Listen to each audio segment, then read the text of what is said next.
Madam famine in the coming in the ban. Then a rare one mission and grind no. They won't hear me yet. What I say? I don't think I can. This is a cold chen pound, my son in your car. What I say? Do the man from your do on. What I say? No, so papa be on him. On the dog in a cry. Why? What could be a man feel? What do you make? So, me next time for me, man. Oh, don't worry, cry. Don't worry, okay. Hey, do you? Hey. How you do your drama? So, fear, wow, if you know. Hey. Yeah. Sampa. I'm about what's what I saw them about job, papa. Who pay quick. Hi.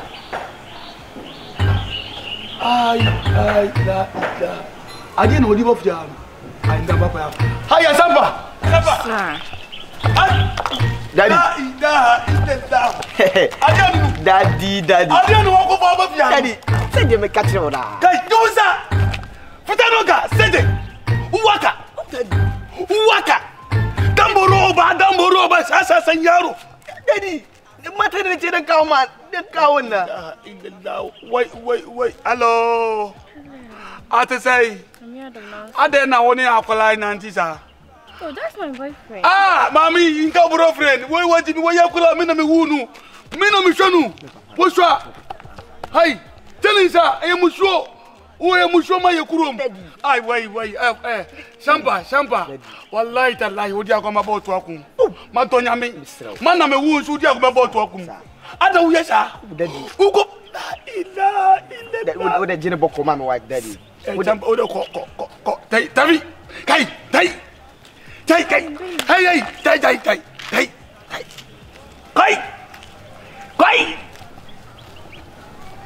Tandulwa sege waka buru banka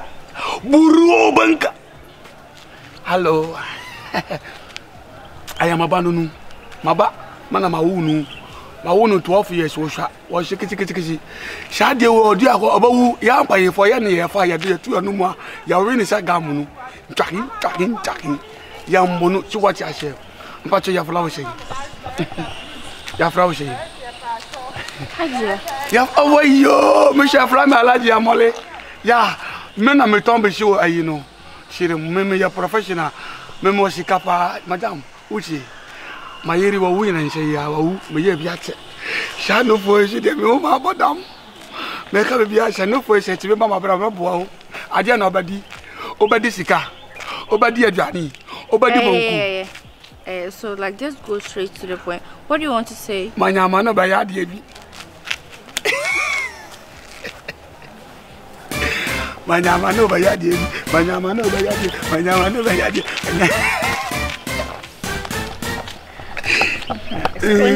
Ai. Me mamusika, me ba mfani o. Mfani ko me mfani. Ebo. Me sika sha obo na woni me ye we yam madam. Me mo sika dodo we ganya me. Fabika. Ya bi de ana mai ni wo. Mai ni wa.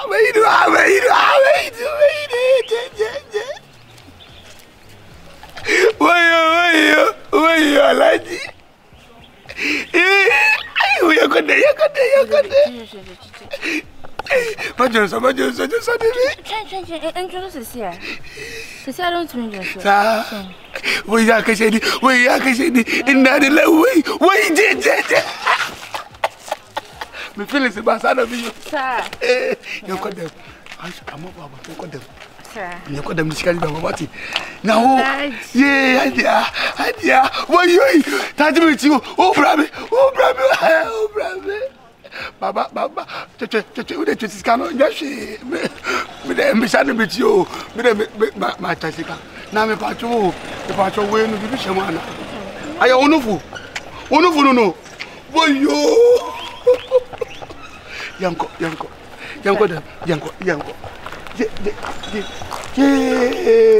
Say. They be what this can in this cover yanko de okash majimiana. On for second I can shambotum. Over show the judge and them nobody can own what them. They be no kasha, yanko them. Like that one.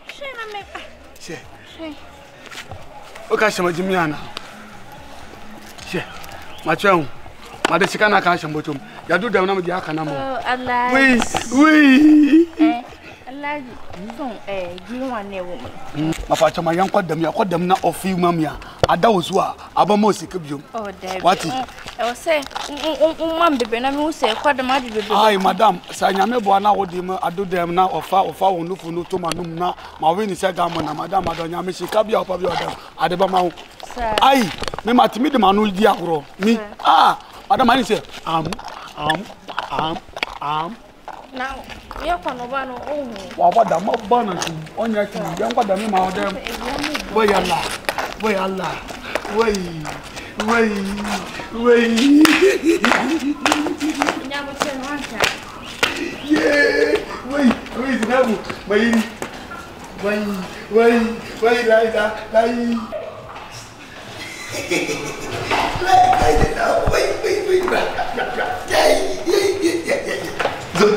If you send coming soon, then you give me the morning. and it's kind You say, you need.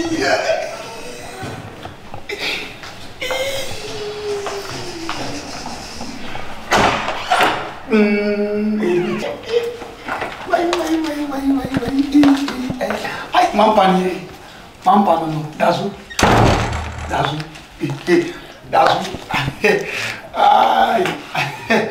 ay, wait, but mama, what I got, come on, June somebody, yes, I just shot me. And I'm in Jai. okay. Yeah. Mawara matadi. Ay. Oh, Bafari.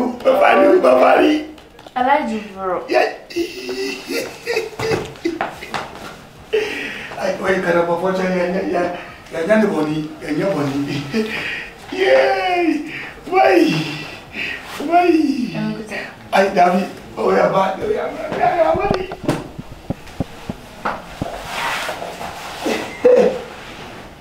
I hope you. Nobody. Wait.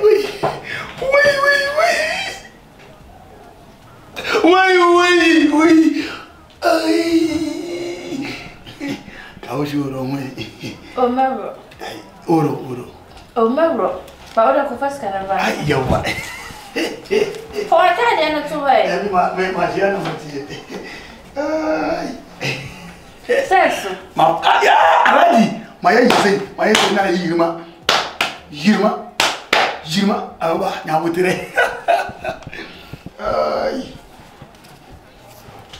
I'm not in the show. That be Adosu. I am bad. Make me yell, I don't know now. Oh, there. I am bad. Urong. Oh, Melro. Urong. Oh, Melro. I like. Wait, I like it again. Wait. I like it. My yari fever, but I say, what my fever enough for the more. Oh, Yeah, my yari fever. My yari jaundice. She can't have a channel. Oh, Wait. Auntie would a cacarana, you look over on a machine. Oh, Melro. Sure, we are sure. We. Sure.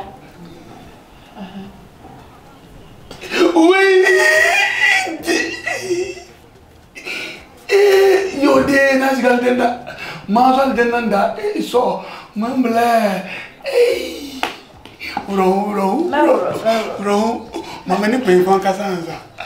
Baba. Yirma. Zo. Oba, my friend. Oh, that category party. Yeah. Babam, yeah. Da. I remember. Yeah. Hey. Adiasham. What do you mean? Adiasham. Ayina, come say, Sika, Sampa. So where she can hear from what Can you are oh, madam, boy.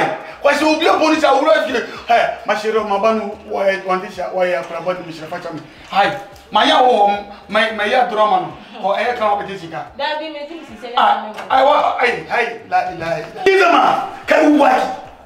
I, my pacho, my banu, oyani ka kira mo mishiro nya buti mami uti ai oda ko ma de shika no bere mashiro anya sha o papa wanya wo ma yare ti ba ma mama na duro ai mashiro so ri pie ai baba ai ma donyami nye bi beji shika kutojo ne ma donyami ka sha na mi ye sha ma donyami kam donyami sha wonim na ababa wo ba pia andonyami abaja fie na ma abafa fie no me se abafa fie no hai Shaya, hey, Allah, Gapuro, by working go. Tumne bra me pente. Ay, wayo.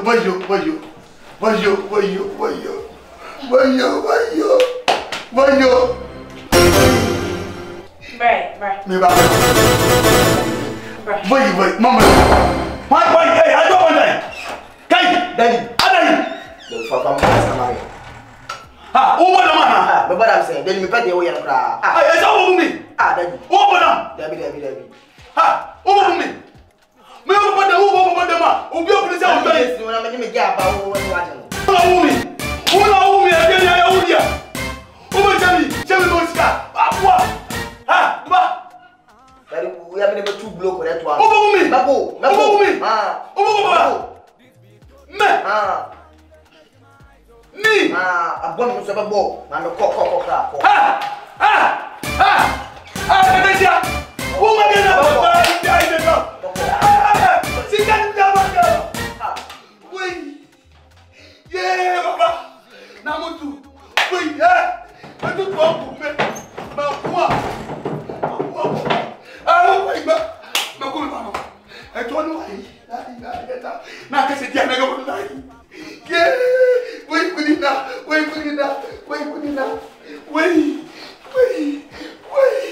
yeah, wako.